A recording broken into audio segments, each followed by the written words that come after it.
Brown versus Board of Education was obviously a watershed for public education in America.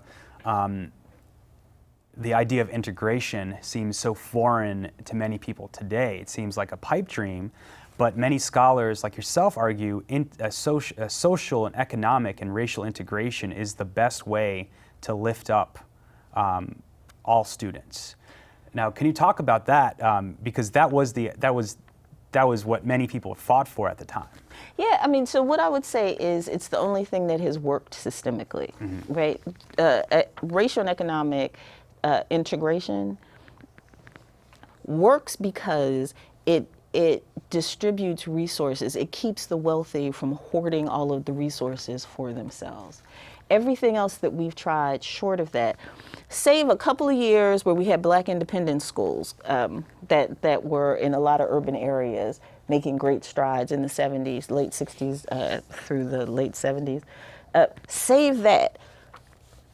If you're talking about poor people in concentrated poverty, the thing that has narrowed achievement gaps, raised test scores, sent literacy rates through the roof, is integration. There's a whole downside to it. It's at the same time. But if what you're saying is we want to base educational policy, educational thinking on large scale projects that we can prove bear some results, then yes, racial and economic integration do the trick.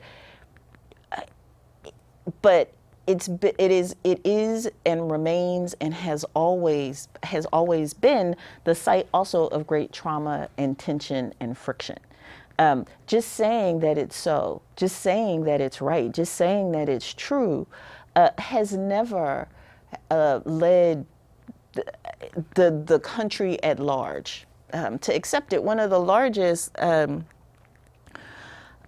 social justice marches we've ever had was actually in New York City, where 460,000 people. I mean, that is just a stunning number. 460,000 people took to the streets to demand desegregation. This is right after Brown. This is like 1958. And it's led by Ella Baker, who Kenneth Clark, who's was very much a part of the Brown v. Board decision. Ella Baker, who's like a figure that you know from SNCC in the South. No, but they're in New York City and talking about northern schools, and let's desegregate northern schools, which are still some of the most segregated in the country. The fight to integrate schools has been long running, and it is one of the longest, most bloody histories, most violent histories that you can tell from post-Reconstruction through to today. And you talk about successful models in the Black community, Erica Huggins in Oakland, the Black Panther Community School. Talk about what it was and how it worked, and the efforts to sort of replicate some of the successes elsewhere. Yeah, so by 1968, Black, Latino, Native American parents were clear that public schools were just not going to be their savior. Following Nixon's election, where there's a whole story about him trying to be the most white supremacist president ever. I mean, there's a whole story about that. However, what becomes clear following his election, the deal that he basically makes is, you know, what we're going to do is let all the white people who have moved to the suburbs, and by then you have a mass out-migration of whites to the suburbs. Let's let them have their schools, and they are in no way interested in having large numbers of poor folks, Black folks, Latino folks coming out to the suburbs to their schools. Their tax dollars, their schools is really what they're thinking. And Nixon, they get this president who comes along and is sort of like, okay, vote for me, and I will make sure that this busing thing that y'all don't like, I'll figure it out. He was trying to outflank the right in his own party. Yeah, because he had George Wallace, who had sprung to fame in the late 60s, the late 50s, proclaiming segregation now, segregation in the past, segregation forever. Standing in the University of Alabama schoolhouse door, literally putting his body between the young black man trying to integrate the school, as the Supreme Court had said. So he had all kinds of white supremacist credibility. Like, he had all kinds of, we know if he says he's for school segregation, we know the lengths that he's willing to go to. Nixon has to figure out, how do I win when this guy is really ginning up a whole lot of enthusiasm, because he's out front and saying, I believe people should be separate. Which again is a part of a Northern story that we don't talk about very often, like how hard Northern whites fought for segregation. We tend to sort of demonize the South and have it be like, that's those people. In the Deep South, the slaveholding states, they were just terrible. But then you start to look at the northern stories, where people will tell you Chicago was the most segregated. Martin Luther King said he'd never faced racism. Cicero, Illinois, for him, where he got stabbed, was not in the South. He got stabbed in Illinois. He said, these are the most racist white people I've ever come across. And so when Nixon starts passing bills left and right, Joe Biden, our former vice president, sponsors a bill saying, it is now illegal to use federal dollars to buy gas for buses if you're going to use those buses to integrate the suburban schools, or to bus white kids to the urban area, or but whatever. If there's any kind of desegregation plans, no buses for you, no gas for you. And Nixon, goes along with it. And so at this point, parents who are left in urban areas, who were Black and Latino and Native American, are kind of like, somebody got to educate these kids. It is not clear to us that these urban schools are going to do it at this point. There's no money. There's financial crisis. Every time there's a crisis, what do? You suck all the money out of school systems. Tends to be what legislatures look at first. The schools are in horrible shape, falling apart. Nobody's getting educated. There's fights, there's disorder.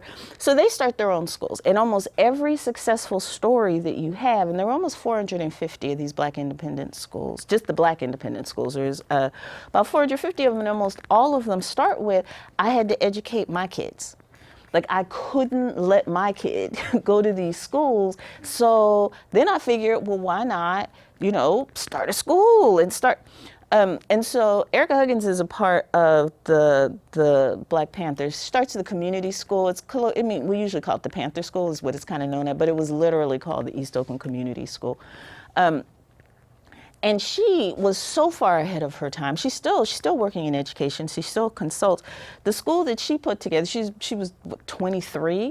A young mother. Huey Newton says, start a school. Education is important. Now we're going to need you to educate the youth. Go.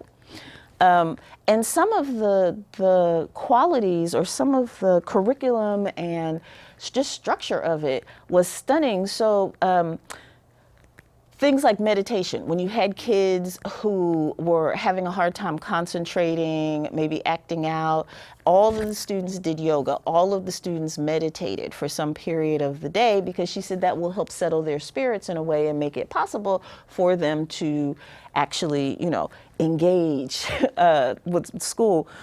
She had a whole restorative justice practices, so that one of the things, instead of having the principal of the school or adults decide if there were infractions, what should happen, there was a council of their peers, council of students in the school, who would talk to them and decide what should happen.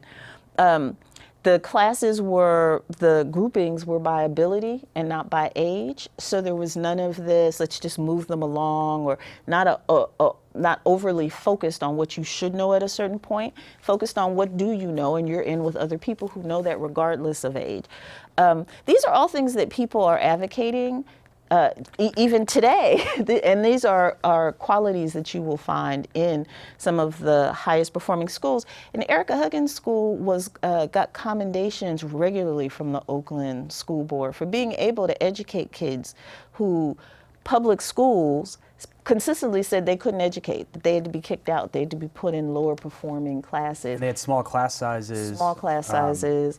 And you wrote how they were taught how to think instead of what to think. Exactly. They weren't tested, they weren't drilled, but they were asked to engage questions in a Socratic method as young as, 5, 6, 7 years old. What they got out of what education was is that it was like a journey, it was an adventure, and that you brought yourself to it, and that it was something that happened in collaboration.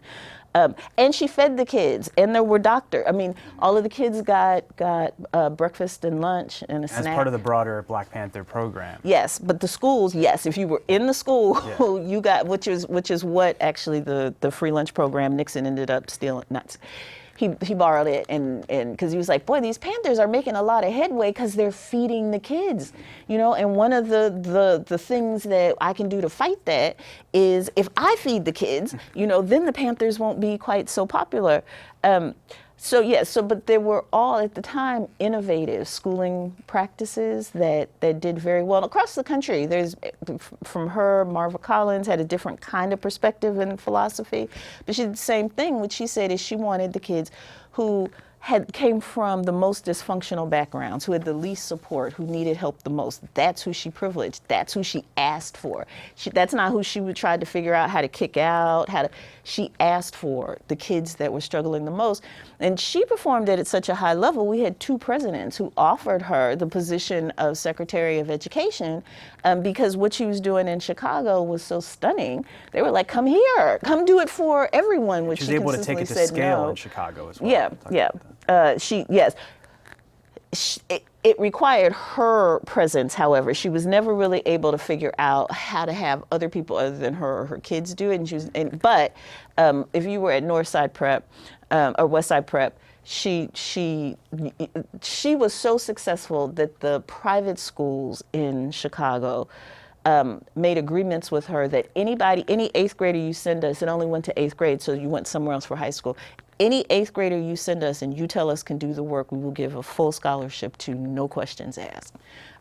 Because she had such a reputation for, but Ivy Leaf Academy, again, there was 450 of them out in Philadelphia. It was called Ivy Leaf Academy, that had similar results, And the thing for all of them is they decided what was successful based on college graduation, right? They all said, we know we have succeeded. Not when you pass the test, not if you graduate high school, not if you get promoted to the next, whatever. We stay in touch with you. And when you graduate college, because when you graduate college, that makes it possible for you to change the trajectory of the generations behind you.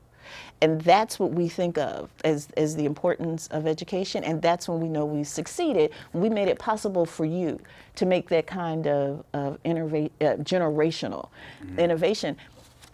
And it worked,